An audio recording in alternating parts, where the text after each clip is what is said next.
I remember the first Happy Feet. I thought it was very good. It was a movie with an environmental message that delivered it through inspired song and dance with, out of all creatures, penguins. And I was like, wow, this is amazing to look at. I'm enjoying this.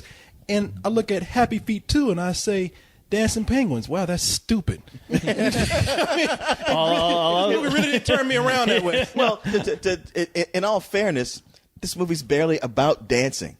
I mean, there's penguins, but all the song and dance that made the first one so much fun, it's over in the first 10 minutes. This movie might as well have been a fucking Icebreakers fucking commercial because I got the same reaction I did watching one of those fucking commercials and watching this movie where I look at it, I stare blindly and stupidly into it, and then I leave. And I have no idea what it was about. I mean, I hate to be the voice of dissent here, even though I probably agree with you on the whole about how I actually felt about this movie. But I didn't like the first one. I thought it felt like watching a really crappy karaoke video with a bunch of songs I didn't like in the first place with overly cute penguins. If I'm going to watch people actually sing and dance, then sure, I'm impressed. That's not easy for people to do that. But these are cartoon penguins, and they all look the same. Not impressed. This one had less singing and dancing. I liked it more.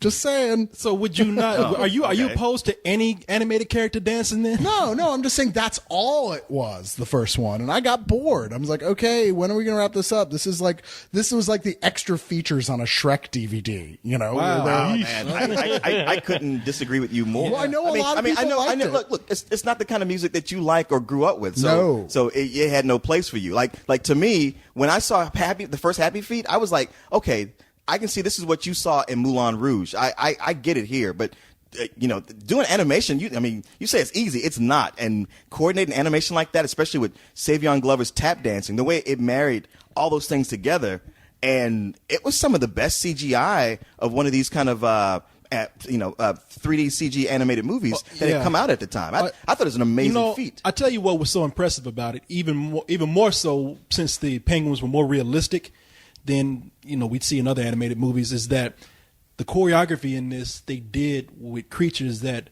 they don't have the anatomy to do these kind of moves. And so I was impressed that they were able to do that with the limitations that a penguin has. Now, this film here, they do a little bit of that, but it doesn't feel as natural because, I don't know, the first movie with the musical numbers that they had in it, that felt inspired for some reason. The songs made sense. I don't remember enough to know why, but they didn't seem like they were just picking out the biggest hits or the most urban hits or the most street hits or whatever is hip, that the kids would like. It's like, some of these songs kids probably wouldn't like, but they lend itself to the telling of the story. This movie right here, everything that made that first movie so special for me is sucked out of this film just for the sake of making a sequel. That's what this movie says. It's just somebody saying we got to do this. Yeah, it does the very opposite of the first film. In the opening sequence, because they immediately start going. They start with Rhythm Nation. It's like, all right, that's not one of necessarily the greats, but it's up there enough. Let's see where they go with it. And then they get into the little kid rapping stuff. It's like, all right, now y'all just turn into Alvin and the Chipmunks. This is bullshit. Yeah. Oh, wow. Okay, because I've never seen the first one, and watching the second one makes me not want to see the first one. Because, I felt confused because I'm like, well, maybe I'll get to know what these characters are about once all the singing and dancing, all the hoopla ends. And it doesn't. The problem with this movie is that they had no focus whatsoever in this film. There was way too many goddamn storylines that they were trying to string together, and they felt like, okay, well, this isn't working right now, so let's move on. Let's do a dance number. And I'm like, oh, okay. And that's how the movie felt like throughout the entire film. I'm like, I don't even know what to focus on. I don't even know, besides the main plot, which, it's there, but they introduced so many characters, so many other things going on outside of it that it just left me confused the whole time. You're not wrong. Yeah. There was way too much crazy shit going on. And when there was a song, it didn't feel like a relief from the plot because they weren't good songs. You're right. They're like little rapping penguins. I don't know. I didn't feel like the first one's songs were that much better, but I'm in the minority on that. The one thing I did like better here was, like I said, at least it wasn't constantly songs. Here, there was actually attempts to have like little stories, and as dumb as they were, they made me laugh at points. There's a whole subplot with the two little krill with Matt Damon and Brad Pitt. The gay krill? Yeah, they made me laugh consistently. serious? Every single time they were on, that made me laugh. Wow, they so did not make me laugh. Like to me, these like, okay, this is some other lame ass movie that somebody wrote that they couldn't get off the ground, so they crowbarred these two into this movie. And every time they show up, they had nothing to do with the plot at all. They said shit that wasn't funny, like, hey, okay, they're quasi gay maybe, and then it's off away from them. And then every time they bring them on, I'm like, this has nothing. You know, before we get into all these characters, you know, co-host. Yes. You so you said you hadn't seen the first Happy Feet. No, sir. Well, give you a little background. The main character in that movie, Mumbles, is played by Elijah Wood. He was a little penguin in there. He didn't have happy feet at first. He had to find his happy feet, and he did. Through song and dance? Through song and dance. Oh, yes, he did. my He grew up to goodness. be. That's not true. Okay, well, I thought you saw it. Wait a minute. that's a long time ago. Consult the expert. Yeah. So what happened? What it was is that all the penguins sang. They all sang, and yet he was the one who couldn't sing. He's tone deaf. But what he could do is tap dance. And so they treated him like an outcast, but he kind of comes back in his own, like, look, I can dance just as good as y'all can sing. And he has to show them. But he also there's a point of him leaving, coming back. There's an environmental message that comes to the end. And matter of fact, there's a point where he gets captured, and it almost gets really kind of dark and sad for him. Oh, Yeah, so he actually- brought the step into the fetching. Yes. Is that what- In fact, I think the Penguins even told him, they said, hey, black dances for black people. Don't do that around here. Now they try to recapture this with this movie because it starts out with his son, which I can't remember what his son's name was. You know, so Mumbles in this is Yes. he's a grown penguin. Now he's a man penguin. Okay. And he's got a family now. In fact, he's got a little penguin of his own named Eric. And Eric is not like his father at all. He ain't got those smooth moves like Pops does.